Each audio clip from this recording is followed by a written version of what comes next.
This is the sequel to the Gordian Protocol. Now, when I first had the story plot concept for this universe, one of the things that I was deliberately avoiding in putting it together was creating an overarching story arc that they all had to fit into. Okay, in the Honorverse, the Honor Harrington novels, for example, I knew what the beginning point was, I knew what the end point was, I knew what the process in the middle had to be. And the books were all integrated into that flow of the story, which took a couple of turns, the biggest one being when I didn't kill her when I expected to kill her, which was Eric Flint's fault, but I digress. Anyway, the Gordian Protocol, although they weren't called the Gordian Protocol, I can't remember where the Gordian first came into it. I think that might have been you. No, that was you. Me? Okay. That was you. You've named both books. All right, good for me, because it's a good name. The Gordian Protocol is a really good name given what's going on in the books. Gotta untie this knot somehow. One way or the other. One way or the other. Yes. But the thought behind this universe in creating it was the stories would grow out of stories that were written, and there would be a continuity in that sense. But there would not be a continuity in the sense that I need them to be pushing in a specific given direction at any given moment. That would give me a greater degree of freedom in where I wanted to go with them. And I think that was evident in, when we were looking at, where to take, book 2 and, book 3. Yeah. It's like, us, throwing around different kind of core story concepts and then, picking one or two and developing them further. Yeah, well, one of the things that a collaboration does is any good writer, even a writer like me, but any writer who is going to be doing a series of stories, whether they're short fiction, novels, whatever, there's going to be a sort of an organizing hierarchy that goes on in his or her mind as they go along. One of the really neat things about doing collaborations is that the hierarchy can be reordered when you get input from someone else who is just as intimately associated with the story as you are, but is seeing different aspects of it, because those are the ones that fall into his not comfort zone, but into the things that make stories work for him as opposed to what make them work for you. And every writer, just like every reader, has different things that make a story work for them. There will be common elements. There will be elements that work for just about anybody. But the writer's voice, the way that they tell the story, is shaped by a lot of stuff that's going on up here.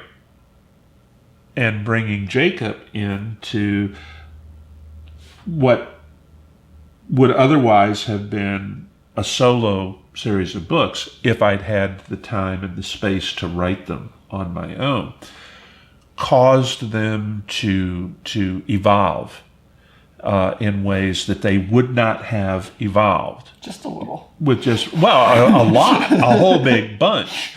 And I think it's a very, very good thing.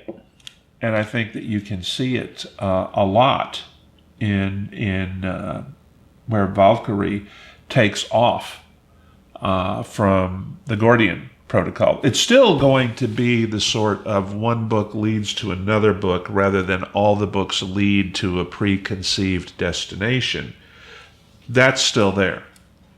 But they're going to go in directions and consider aspects that would not have occurred to me or to Jacob in isolation.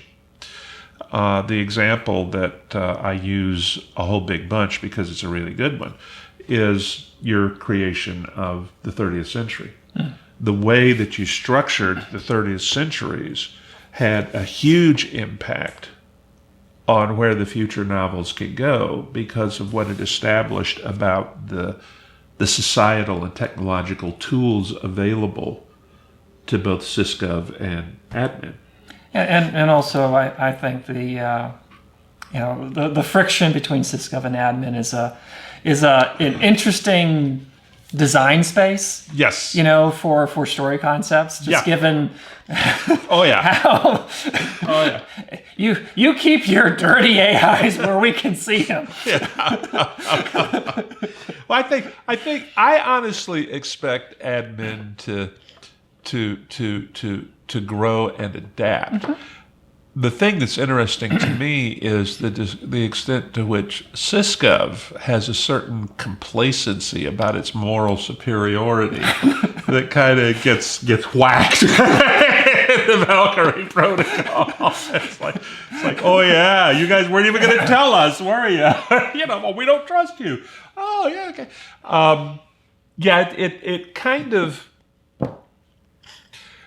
In both the Guardian Protocol and in the Valkyrie Protocol, there's sort of an existential dimension to the threat that's faced. I mean, it's a binary equation. Either you solve the problem or you end in both. And your universe. Well, yeah.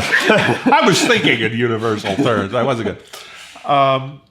And that has a certain clarifying, it's kind of like, well, now, wait a minute, we can fight with them about this later, but for us to do that, we both have to be around, I think that the biggest difference I think the biggest difference between the Valkyrie Protocol and the Guardian Protocol, once you get past the notion that it's Raybert and his crew versus an entire universe. They're not playing a lone hand in this one to the extent that they did in Guardian Protocol.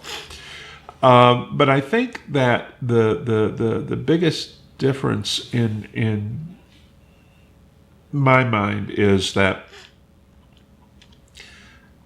what's happening doesn't come about as the result of an accident or a coincidence.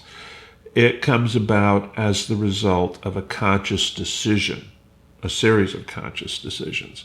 And the conscious decisions are made for very human reasons and have literally cosmic consequences.